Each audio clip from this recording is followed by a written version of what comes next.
Oh, nice and early start.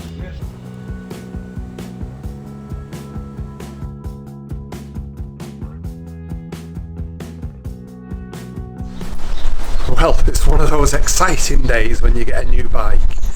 This is one I've bought on eBay and I won it on bidding. I'll tell you a little bit more about that afterwards.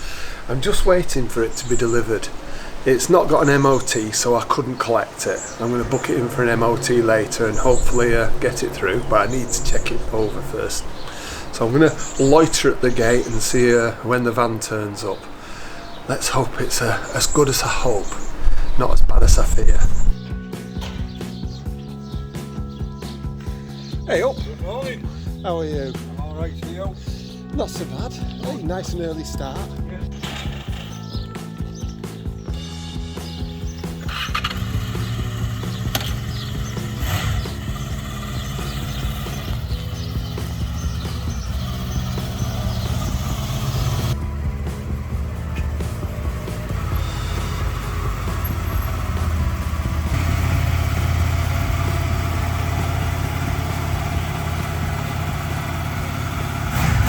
Here it is. It's a VFR VTEC 800. It's a 2003 one, and I've had a couple of these 4-cylinder bikes before, but the earlier ones. I had one of the very first ones that they did that really gave Honda a bad reputation for cam chains, and then I've also had a red one. They were both quite nice bikes. I quite enjoyed them at the time. They were a little bit what's the word? An acquired taste in the looks department. I actually think these look quite a lot sportier, although their modern look is now starting to look dated.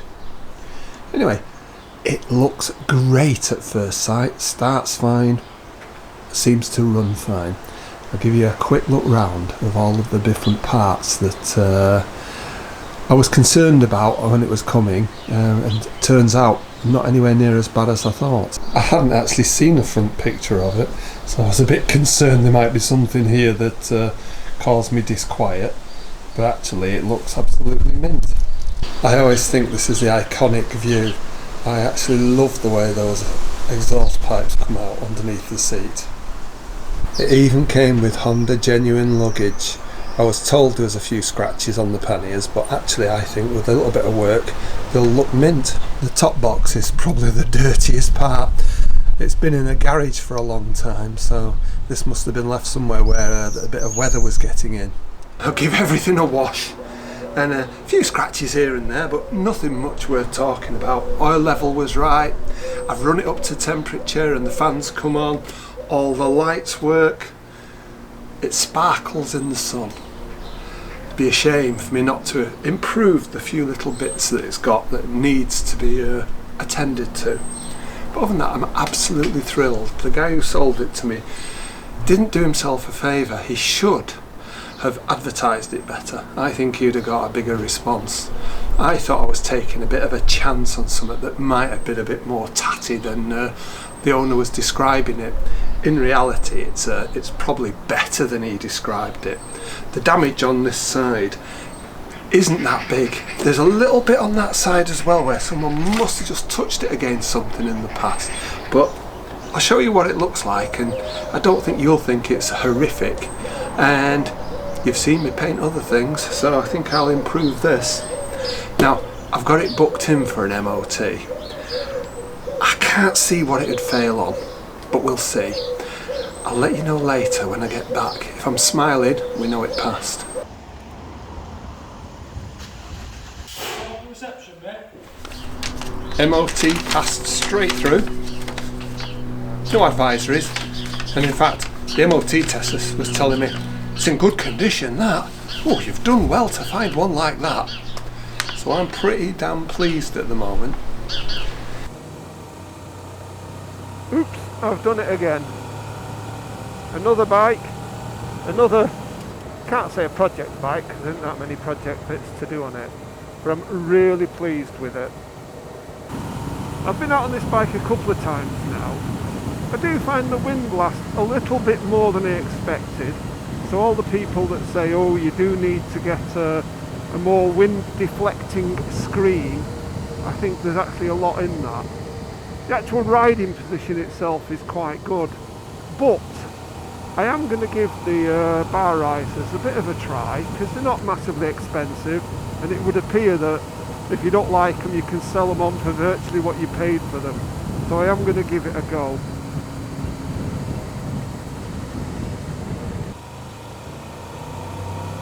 The engine's interesting, and here's a little bit of VTEC. You'll hear it kick in. Now, in the higher gears, it's of no relevance because it's beyond the speed limit. But when it kicks in sort of first and seconds, you know, it does give you a fair bit of a tromp on. It's going to take me a while to get used to that. I don't know if I'm as keen on this engine as I was on the Fireblade engine. It seemed a lot smoother and a lot easier to live with.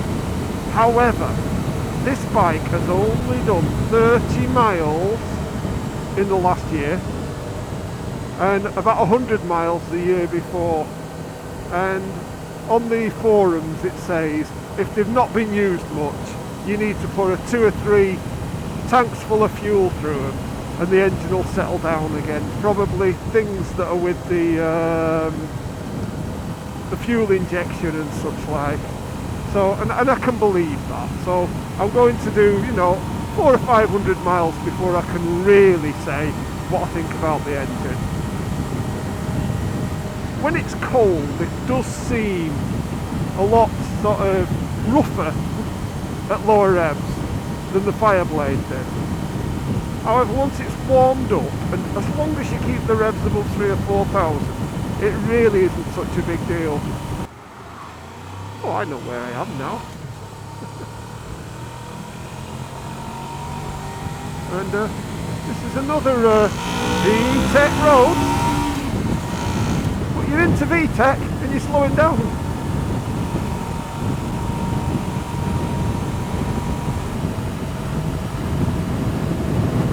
It is really hard to keep your speed down on these long straights that you get on some of these country roads. It's interesting to see how the speedometer goes with the GPS speed, and I always tend to find that they're at least 10% higher than you'd expect, which is fairly reassuring when you see speed vans and speed cameras and such like, and you look at your speedo and you're perhaps just over the 30 or just over whatever it was. It really is something that you need to think about. So far, I've found the handling of this bike is pretty sharp.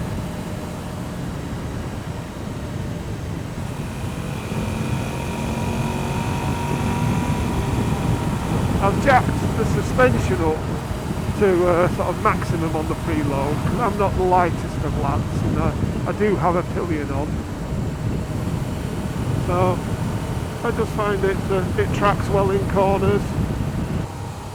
That's another thing I've not mentioned yet, is the linked braking.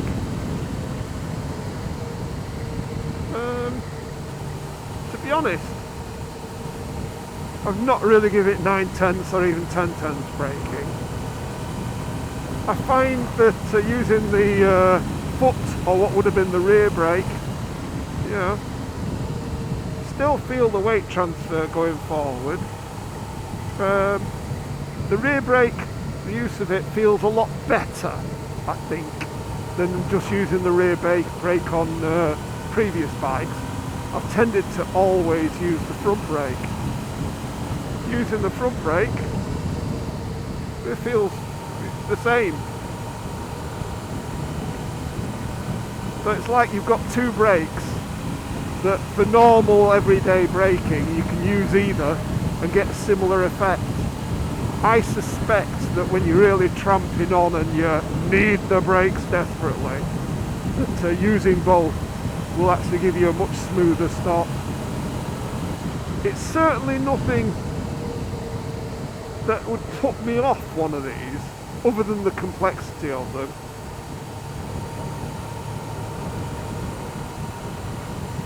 As it stands, I feel it's probably a benefit.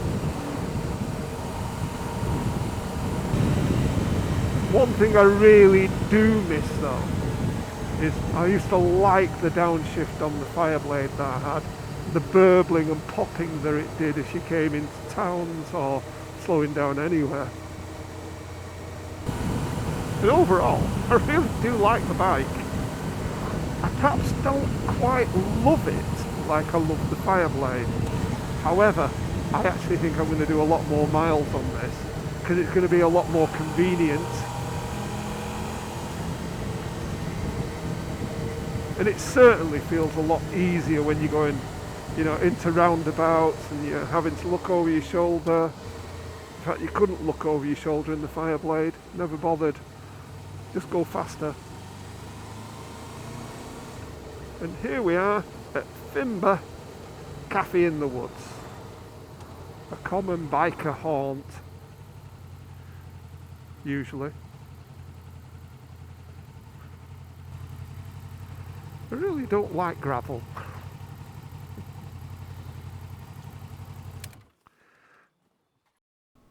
I did promise you a laugh earlier on. I didn't so much drop it as I laid it down gently. It was one of these where it overbalanced and I just didn't have enough to hold it in place. Gutted, I am. However, when I picked it up, apart from the scratch on the little bumpy bit at the bottom of the engine there, and a bend on the brake lever, I got away with it. There wasn't any other damage. Anyway, if you've enjoyed this, why not subscribe, see what I do with this bike, and see what the other projects turn out like.